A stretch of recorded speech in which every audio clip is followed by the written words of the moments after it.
Nakatatak na sa bawat Pilipino kung ano ang ginawa ng gobyernong ito sa Kingdom of Jesus Christ. Huwag nating kalimutan ito, June 10, 2024. Pag hindi natin araw-arawin itong ginawa ni Da Junior sa KOGC, matatabunan ito, guys.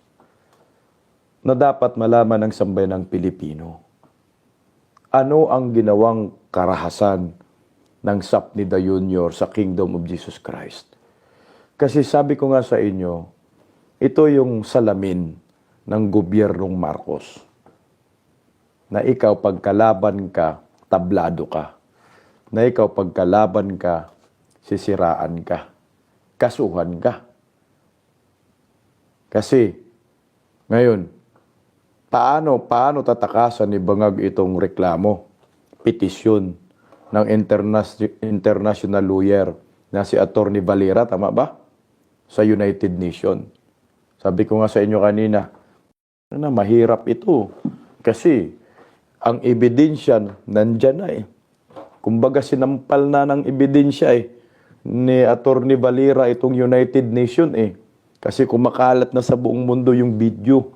Kaya nga, every time na nagla-live ako guys, hindi ko talaga pwedeng hindi banggitin itong Kingdom of Jesus Christ, kung gaano nila tinarantado ng Marcos admin, kasi nakatatak na ito sa bawat Pilipino. Nakatatak na sa bawat Pilipino kung ano ang ginawa ng gobyernong ito sa Kingdom of Jesus Christ. Huwag nating kalimutan ito, June 10, 2024. Tandaan natin yung pitsa na yan.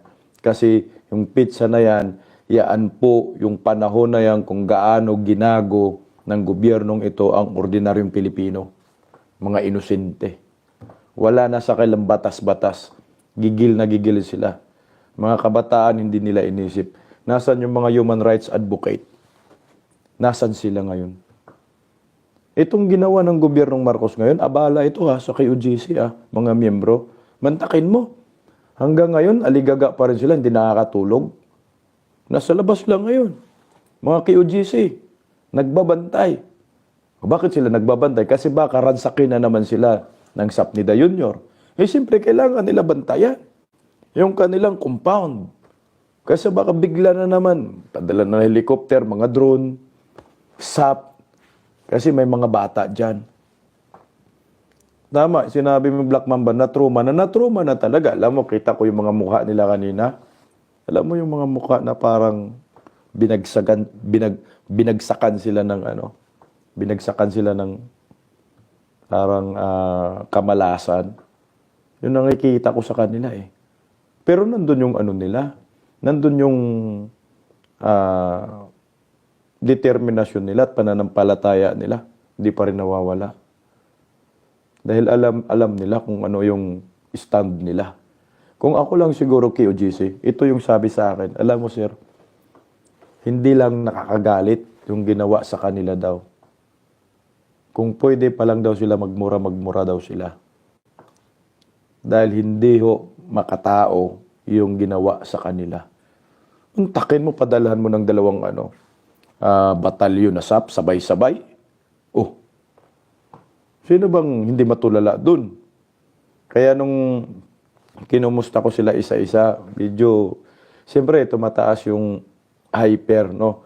Kasi alam mo naman tayong mga Pilipino, pag nandun tayo sa panahon ng parang dilubyo, sa panahon ng marami kang problema at pagsubok, kung meron tao na magbigay sa iyo ng suporta,